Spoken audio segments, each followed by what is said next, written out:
Hello, my name is Alan Ince. As a volunteer firefighter, I was involved in a serious grain bin incident in 2009. That incident took the life of our fire chief and injured 4 firefighters, including myself. Grain bins can be dangerous and they deserve respect. Although each situation is different, the number one cause of death for workers in grain bins is grain engulfment. Approximately 92% of the people who are fully engulfed do not survive, and total engulfment only takes a matter of seconds. Grain flowing out of a storage facility may look like it's moving slowly and rather harmless. Behind me is an 8,000 bushel storage facility. Although small, it can still hold close to 500,000 pounds of product. Becoming trapped can be deadly. We are here today at the Stored Products Research and Education Center at Oklahoma State University to tell you the reason grain engulfment occurs, how it happens, how we can prevent it, and what can be done if someone becomes engulfed. We'll also talk about other hazards of which employees and rescue personnel need to be aware of.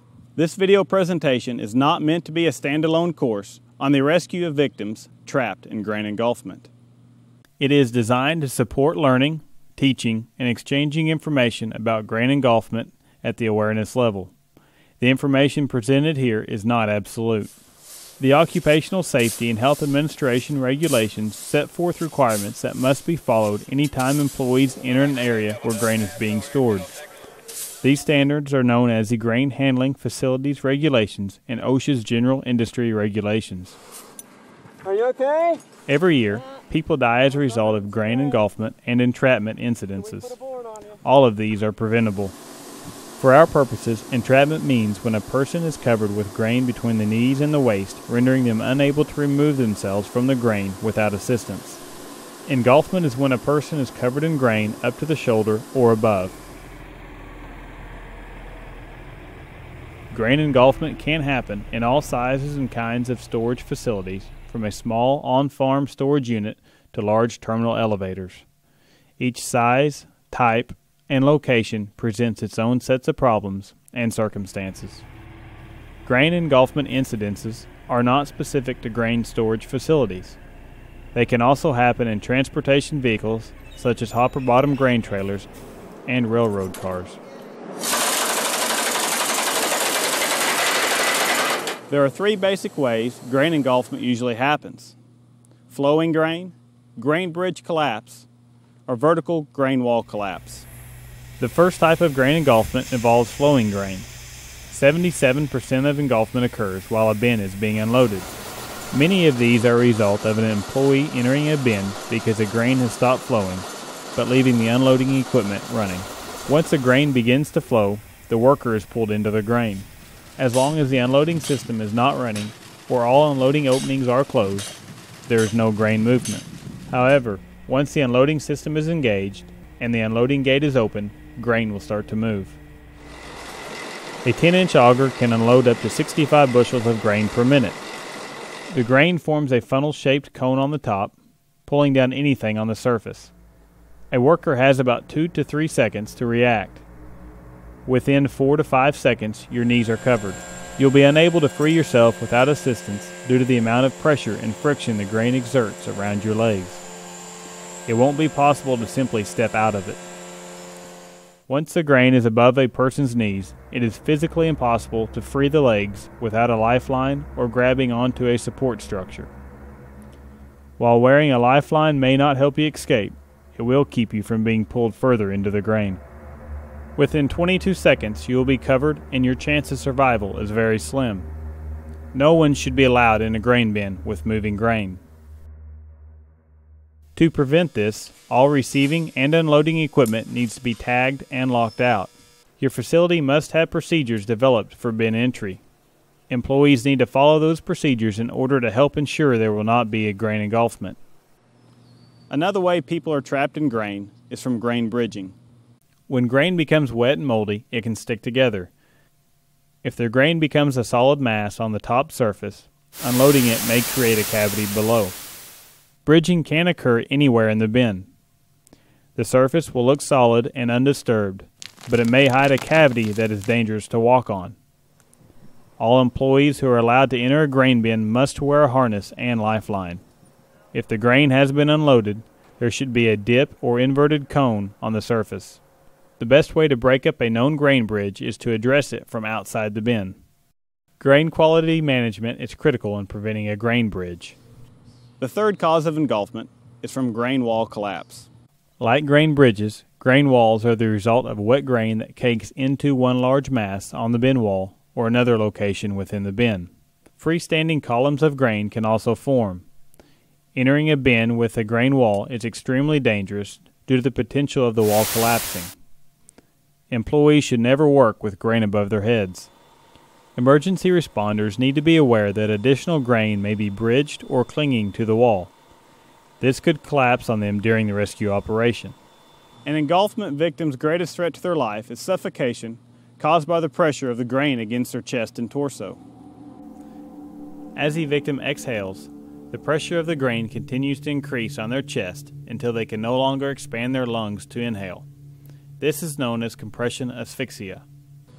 Totally engulfed victims usually die from inhaling the grain, which blocks their airway and suffocates them.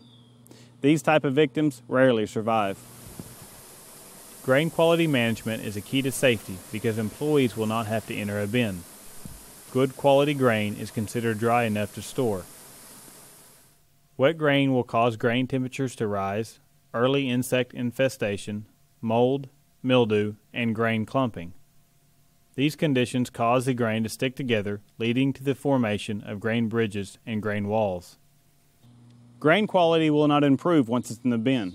It will only continue to deteriorate unless it's monitored and steps are taken to reduce or eliminate the problem. An example of quality management is temperature monitoring. Grain harvested during the hot summer is put in the bin at temperatures close to the outside air temperature. Soon after harvest, aeration fans need to be run. This will equalize the grain temperature and moisture for storage through the summer months. If the outside temperature is cooler than the inside temperature, condensation will form. The condensation will drip from the roof panels onto the stored grain, leading to moisture problems inside the bin. The grain then needs to be cooled as the outside temperatures decrease to avoid the hot air mass in the bin from rising to the cooler roof. Properly sized and spaced aeration fans can move cooler outside air through the grain during the nighttime hours and exhaust the hot air to the outside. Another problem with warm grain is that the potential for insect activity increases anytime the temperature of the grain exceeds 70 degrees Fahrenheit. A rise in temperature can also be an indicator of insect activity or deteriorating grain. Grain put in storage that has a lot of trash in it due to poor farming and harvesting practices can also cause storage problems. Not only is the trashy grain more conducive to insect infestation, but dockage has a tendency to collect at the discharge openings during removal where it can stop the flow of grain. Without a doubt, the more grain facilities can do to maintain good grain quality will eliminate the risk for employees needing to enter a bin. This would eliminate the risk of employee grain engulfment. Regardless how well the grain quality is managed, there are going to be times that employees will need to enter grain bins. Therefore, procedures must be developed to ensure safe entry. Employees must be trained and must follow these procedures. Once the employees have a good understanding of bin entry procedures, a bin entry permit must be completed and signed off on. The bin entry permit is a checklist outlining required tasks that must be followed to enter the bin. The first item of the bin entry procedure is to make sure that all grain receiving and unloading equipment is locked out and tagged out before entry. Test the air inside the grain bin. If the oxygen level is below 19.5%, the bin must be ventilated before anyone is allowed to enter. Properly trained employees and rescue personnel may use a self-contained breathing apparatus known as an SCBA to enter the bin. The grain bin also must be tested for toxic gases. If the grain has been treated with aluminum phosphide to kill insects, phosphine gas could still be present inside the bin. Phosphine gas above 0.3 parts per million is very toxic to humans. In this 8,000 bushel bin, this 2.5 cups of grain represents 1 part per million. Periodic monitoring should be done by direct reading instruments. If these levels are above 0.3 parts per million, personnel must exit the area or use proper protective equipment. Grain exposed to excessive moisture can decompose and release potentially toxic gases such as methane and hydrogen sulfide. These gases, as well as phosphine gas, are flammable under the right conditions. Decomposition also depletes the oxygen and creates carbon dioxide, which can lead to oxygen deficiency and/or carbon dioxide poisoning. Employees should be trained on the proper methods of testing, as well as the appropriate procedures to be taken if the atmosphere is found to be oxygen deficient, toxic, or combustible. When entering a grain bin, an employee must wear a safety harness attached to a lifeline if there is a possibility the employee can sink more than waist deep in grain. As this demonstration shows, flowing grain quickly pulls the victim down to the point that escape is virtually impossible. Once the grain is above a person's knees, it is physically impossible to free the legs without a lifeline or grabbing onto a support structure. And when the victim is buried in grain up to his or her waist, there is no chance of self-rescue. Training must be provided on the proper use of the harness, and the harness and lifeline need to be inspected to ensure they will not fail during the entry process. Adequate lighting must be made available to employees before they enter the grain structure. Any lights used inside a grain bin need to be designated for use in areas where combustible dust may be present. These lights must be explosion-proof. Employees who are going to enter grain bins need to be trained and have a thorough understanding of the hazards associated with entry into bins, silos, and tanks. Most fatal grain engulfment incidences occur when a person is working alone. All employees entering a grain bin should have an observer present on the outside to monitor. And something goes wrong, it could be a long time before anybody knows there was a problem. There have been situations where no one realized an employee was trapped in a bin until a family member called to ask why their loved one never came home from work. The observer must have communication established with the person inside the grain bin, no matter how long the entrant plans on being inside that bin. It's going to take another 5 or 10 minutes. This can be line of sight and verbal communications, or it can be two-way radio communications. If electronic communication devices are to be used, they must be approved for use in explosive dust situations. The observer must also have a source of communication so he or she can quickly contact emergency responders for assistance in the event of an emergency. Employees who serve as observers in bin entry should be trained in basic rescue emergency procedures and know how to obtain additional resources and personnel if necessary. In an emergency situation, the observer should never enter the space until additional help has arrived. It is recommended that an employee trained in CPR be readily available to provide help to those employees entering bins, silos, or tanks. Employees need to make sure grain is in good condition before entering into a grain bin. The inside of the bin must be inspected to make sure there are no grain bridges or grain stuck to the sidewalls. Entry must be prohibited until these conditions have been eliminated. Anyone who is called to help rescue an engulfed victim, whether an employee or emergency responder, needs to be aware that there are numerous other potential hazards before they enter a grain storage unit. Many people are allergic to grain dust, and unfortunately, some may not know it until they are exposed. Grain containing mold can add to the problem. When this happens, the rescuer may become part of the problem instead of the solution. Respirators designed to filter dust and mold can be used to help lessen the problem of allergic reactions. Another hazard responders need to be aware of is the potential for a grain dust, fire, or explosion. Grain dust is a fuel, and with adequate oxygen and ignition source, can combust.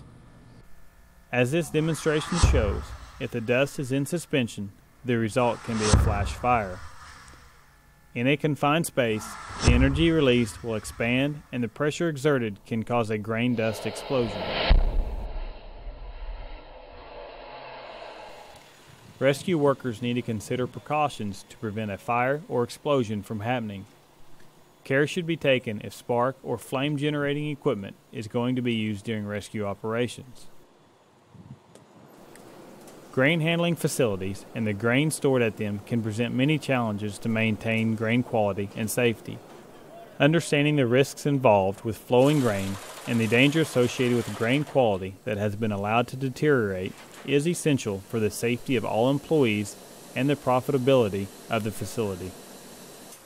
To avoid becoming entrapped or engulfed, should you have to enter a bin, follow written policies and procedures, never work alone, never take shortcuts, train on an annual basis with fellow employees, create a safety culture and watch out for each other, and meet with emergency rescue personnel at your facility so they understand the risks involved should they ever need to assist in an emergency. Regular grain management practices to maintain grain quality greatly reduces the need to enter a bin, diminishing the possibility of you becoming a statistic. Your health, safety, and your life is far more important than any grain in a bin. Please follow your safety rules, communicate with employees, and work together to make sure everybody goes home safe. Thank you, and be careful.